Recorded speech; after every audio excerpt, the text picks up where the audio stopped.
Hello and welcome to Live by Design, a place where I hope you will find content that is informative, inspiring, and insightful. How's it going? How are you? I'm doing pretty well. I am in the final weeks of preparation for Origination Cultural Arts Center's annual Twist and Shout benefit, which is taking place in Boston on October 4th and 5th. My pieces are coming along pretty nicely. The kids are really working hard. They're not done yet. But I hope that they're done by the time the show starts, because otherwise that'd be really, really sad. I'm really excited, though, to announce that among our wonderful honorees this year, we have the privilege of honoring the one and only Renee Robinson. She is the former principal dancer with the Alvin Ailey American Dance Theater. She's one of my idols, and I can't even believe she's going to be in the space with us and looking at my choreography. So I'm a little nervous about that, but it'll be fine. It's all good. It's all good. Let's get into today's topic. I am often asked to share the one incident in my life that caused me to make the decision to bring about a change and really be serious about my transformation and my evolution. And what I always tell people rather, is that there was no singular instance for me. There was no epiphany, no magical moment where that caused me to sort of wake up one day and say, you know what, I'm gonna change. And then boom, like that, I changed all my habits. For me, change came about very slowly. There were a series of instances over my life, in my romantic life, in my professional life, in my family life, in the realm of my health and wellness, that really caused me a great deal of pain and suffering over the years. I didn't really start to get serious about my freedom, my spiritual liberation, for want of a better phrase, until my mid-30s.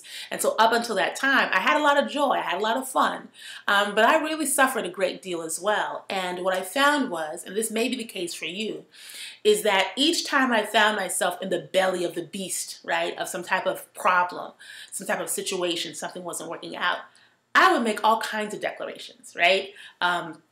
I'm finally going to change. I'm going to lose this weight. I'm going to get healthy. I'm going to fix my finances. I'm going to fix this relationship. I'm going to leave this relationship, and so on and so on and so forth.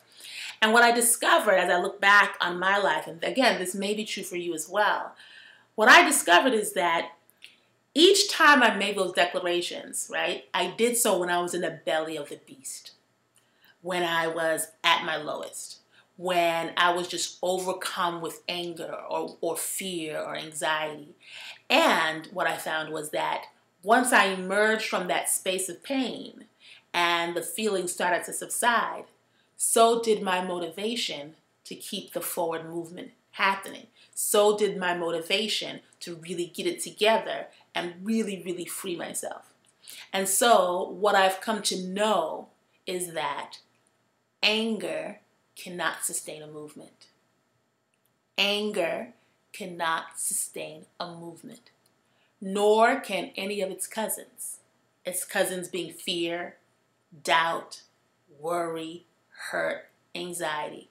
None of those highly charged emotions can really sustain you over the long term towards real change.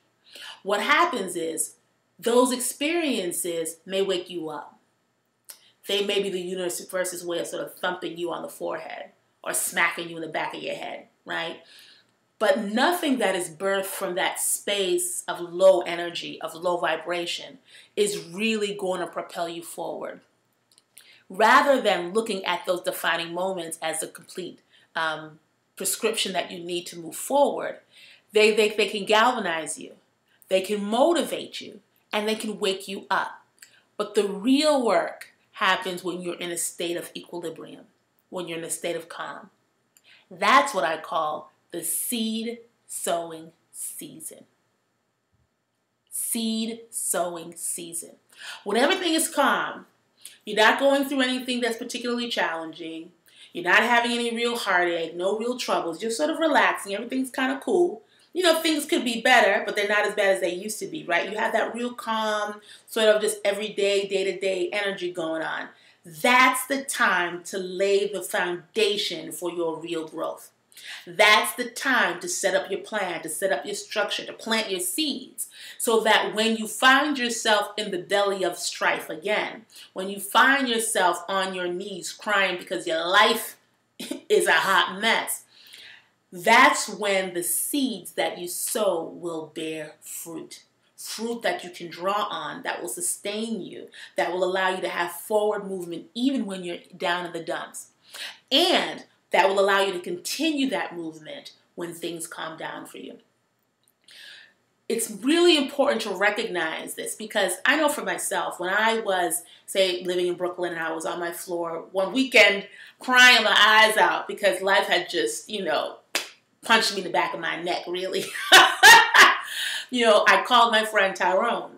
And the thing I love about Tyrone is he's not one for platitudes, right? So I didn't get all of the platitudes we usually get. Things happen for a reason.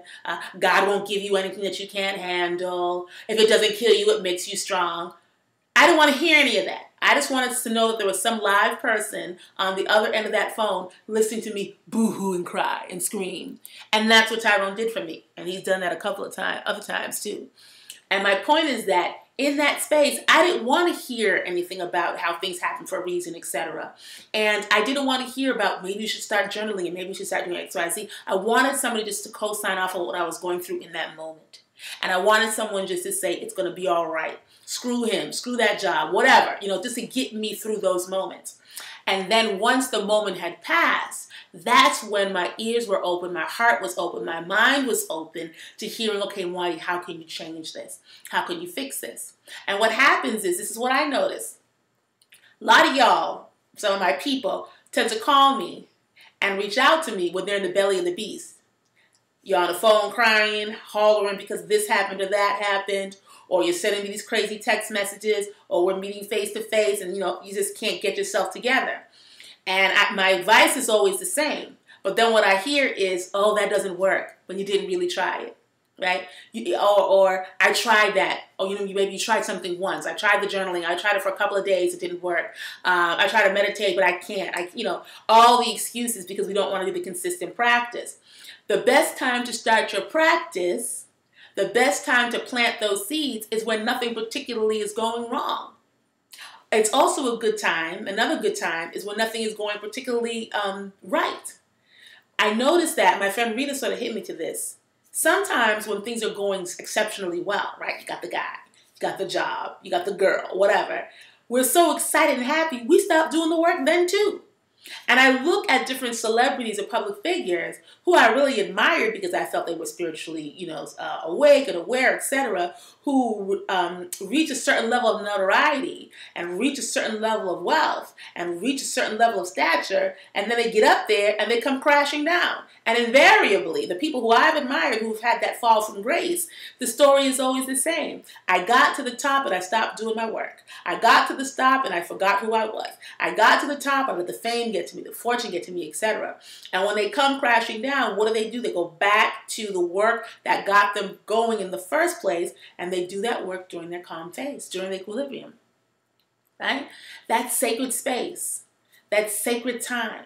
Seed sowing time occurs when you are at your calmness, I should say. So for me, I really started to see forward momentum when I made the commitment, there's that word again, commitment, to do my work when everything was just cool. I wasn't going to wait for the next crisis. I wasn't going to wait for the next traumatic event to happen and then start to sort of hurry up and catch up and try. It doesn't work like that.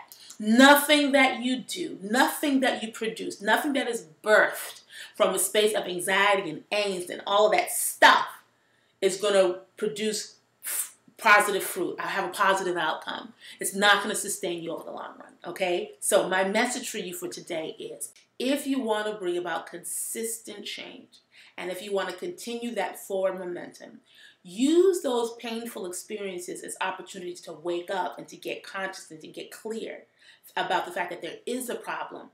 But make a decision, make a plan, have something in place so that when those feelings of angst start to fade and you kind of forget the reason why you were mad in the first place and you kind of forget the reason why you were sort of feeling badly about yourself in the first place. When all that stuff starts to sort of dissipate and sort of get back to that calm level, if you have stuff in place, if you have your rituals and your practices in place to draw on, and you commit to doing the work from that calm space, you will be surprised to see how much further along you go, how much further you get in your career goals, in your personal goals, in your relationship goals, in your health goals.